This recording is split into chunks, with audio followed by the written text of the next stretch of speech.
Start हो गया भैया, मुमुक्षु पाठशाला हैज स्टार्टेड स्क्रीन शेयर। हाँ, अवरति, अवरति। अच्छा, थोड़ा सा मतलब नेट स्लो चल रहा है, वो सर्कल चल रहा है एक्चुअली।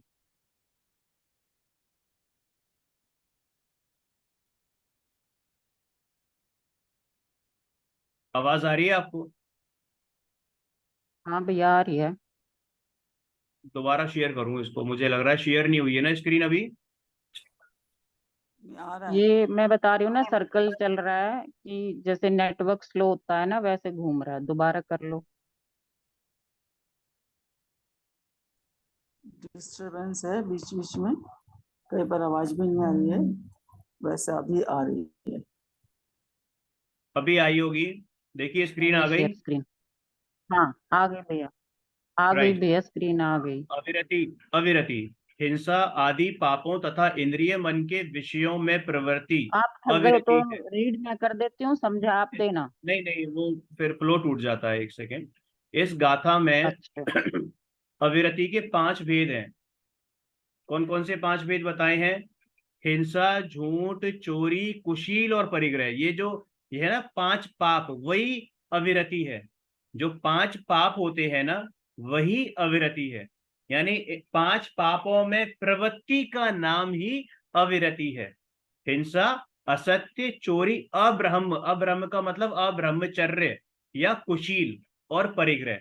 इन 5 पापों में प्रवृत्ति ही 5 प्रकार की अविरति है। भिन्न भिन्न अपेक्षा से अवरति के 3 और 12 भेद बताए गए हैं। अब ऊपर हमने, ये हो गया हमारा मिथ्यात्व और अविरति। अब आ गया प्रमाद। प्रमाद क्या होता है कि संजुलन कषाय और नो कषाय के तीव्र उदय से।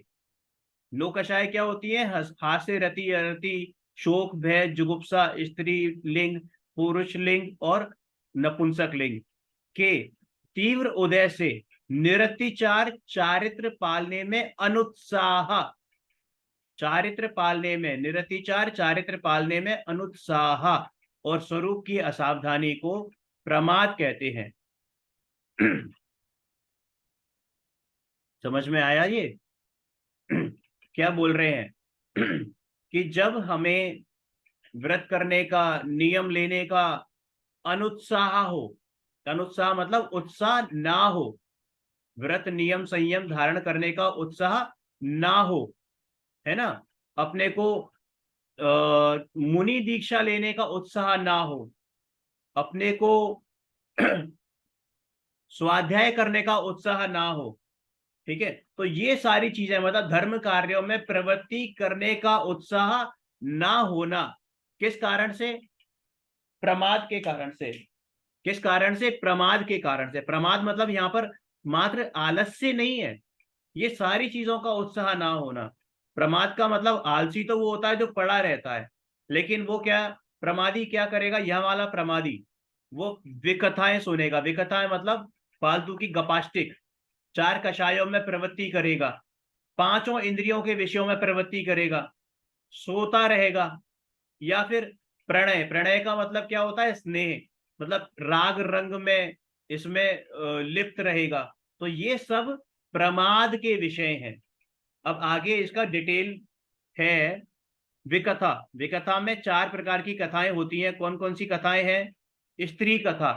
अब यहाँ पे स्त्री कथा का मतलब मात्र स्त्री कथा मत लेना, ये पुरुषों के लिए स्त्री कथा और स्त्रियों के लिए पुरुष कथा दोनों समान है, ठीक है ना। स्त्रियों के संयोग व वियोग से संबंधित विविध प्रकार की चर्चा वार्ता स्त्री कथा है। राजकथा, किसी राजा की कहानी सुनाई साहब।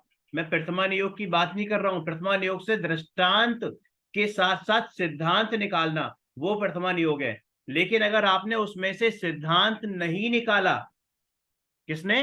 प्रथमा नियोग की कोई कथा सुनाई, राम कहानी सुनी और राम कथा, राम कहानी में से सिद्धांत नहीं निकाला, तो वो भी राजकथा ही मानी जाएगी। समझ में यानी आया? अप्रयोजन भूत, हाँ जी, अप्रयोजन भूत कथाएं। अप्रयोजनभूत कथाएं, अप्रयोजनभूत कथाएं, वो सारी की सारी राजकथाएं ही हैं, ठीक है। चोरी करने के नहीं, संदर्भ हर में तरह से। इसमें इसमें भैया जो क्रोध मान माया कशो ये जो दिया हुआ है ये प्रमाद वाला है, और जो कषाय है ये क्रोध मान माया लोभ जो है अनंतानुबंधी संजलन और उससे रिलेटेड है। हाँ, दो सब जगह दिया सब हुआ है ना, इसी में। क्रोध मान माया बिल्कुल लोभ। बिल्कुल बिल्कुल। ठीक है। ठीक। राजकथा राज्य संबंधी व युद्ध संबंधी चर्चा वार्ता ही राजकथा है। राजनीति कूटनीति संबंधी समस्त चर्चाएं इसमें सम्मिलित हो जाती हैं। चोरी करने के संबंध में चर्चा वार्ता चोर कथा है। खाने पीने के संबंध में चर्चा वार्ता, एक सेकंड, या भक्त लिखा है या भोग, भोग तो होना चाहिए इधर। ये कौन सी गाथा चल रही है अपनी? 31st, 30th।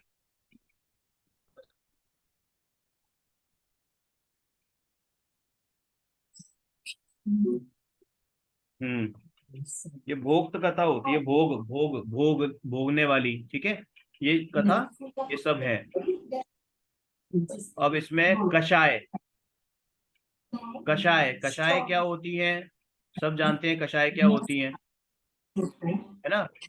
कषाय यानी कि जो आत्मा को कसे, आत्मा को दुख दे, वो कषाय। अब आत्मा को कसे, आत्मा को दुख दे, मतलब कषाय दुख देती है। कषाय में अपनी प्रवृत्ति वो दुख देती है, वो दुखदायक है।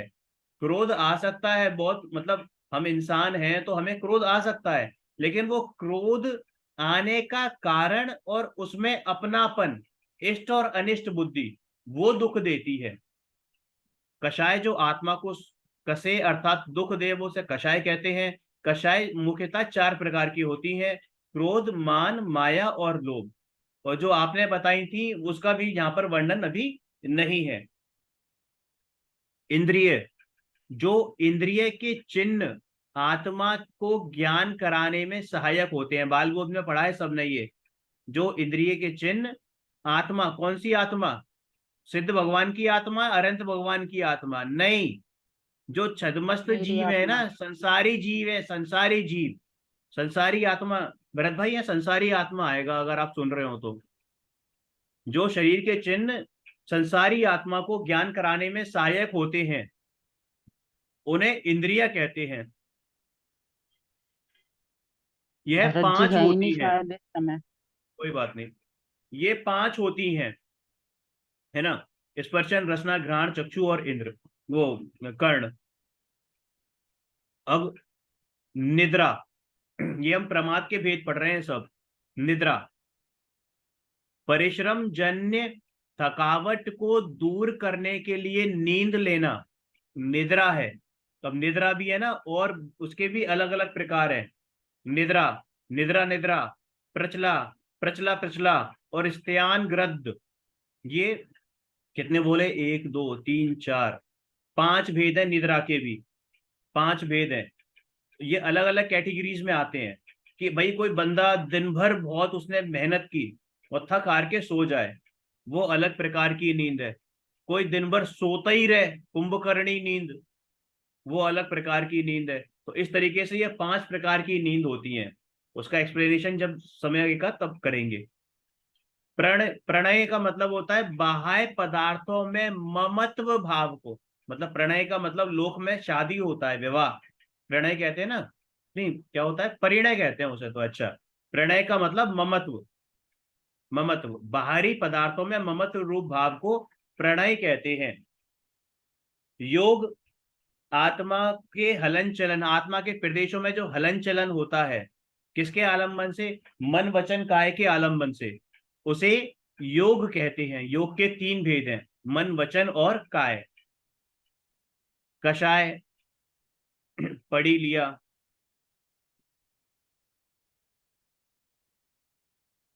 ये चारों कषाय अब आ गई जो आप नाम ले रहे थे: अनंतानुबंधी, कषाय 2 बार है, अप्रत्याख्यानावरण, हाँ।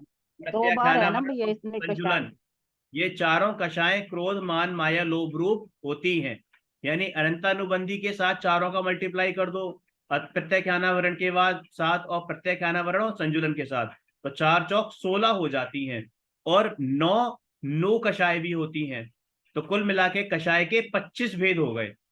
संक्षेप में कहें तो 5 मिथ्यात्व, 5 अविरति, 15 प्रमाद, 3 योग और 4 कषाय, कुल मिलाकर 32 भेद भाव आश्रम के होते हैं। क्लियर हुआ आश्रम के सारे भेद। अब आश्रम के भेद जानकर हमें करना क्या है कि आश्रमों को भगाने का प्रयास करना है या आश्रमों को लाने का प्रयास करना है, क्या करना है? कुछ भी नहीं करना, कुछ अपने भी आत्मा नहीं को ही करना। ध्यान है, कुछ हमें बस नहीं इसको करना। जानकर ये लाभ होता है कि मैं कहाँ गलती कर रहा हूं। ठीक है, तो अपनी गलती सुधारनी है मात्र, और कुछ नहीं करना। आश्रम बाहरी तत्व है, मेरे में नहीं होता, मुझे उसमें ना तो कोई फेरफार करनी है और ना उसमें कोई चेंज करना है किसी भी प्रकार का, ना घटाना है ना बढ़ाना है। वो तो अपने आप ही होगा। जब मेरी अंतरंग विशुद्धि बढ़ती जाएगी तो वो आश्रम अपने आप ही कम होते जाएंगे। अब ये भाव आश्रम थी जो सबसे खतरनाक चीज थी, भाव आश्रम। अब आते हैं द्रव्य आश्रम पर। द्रव्य आश्रम तो मुझसे मैं पढ़ूं बिल्कुल भैया? ही दूर है। द्रव्य आश्रम तो मुझसे बिल्कुल ही दूर है। द्रव्य आश्रम के स्वरूप को व भेद को बताते हुए इस गाथा में कहा है, 31 नंबर की गाथा है कि दाणावरणादीणम जोगम जब जम्पोगलम समासवदी दव्वा सव्वो साणेयो अणये भेयो जीर्ण खादो। क्या कह रहे हैं कि ज्ञानावरण आदि 8 कर्मों के योग्य जो उद्गल आते हैं उन्हें द्रव्याश्रम जानना। ठीक है, इनके अनेक भेद हैं। 8 भेद तो हम जानते ही हैं मुख्य रूप से। इसमें ज्ञानावरण की 5 प्रकृतियां होती हैं। कौन कौन सी 5 प्रकृतियां?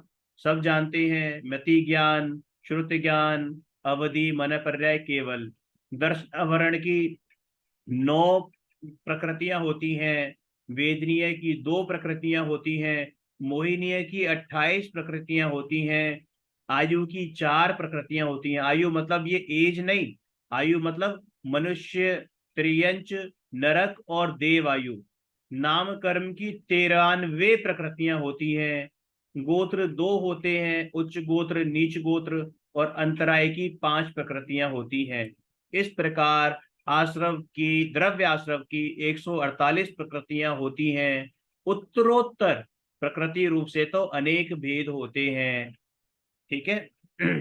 आज हमें यही विराम ले सकते हैं, बाकी की चर्चा कल करेंगे 32वीं गाथा तक। ये गाथा कंप्लीट हो गई क्या?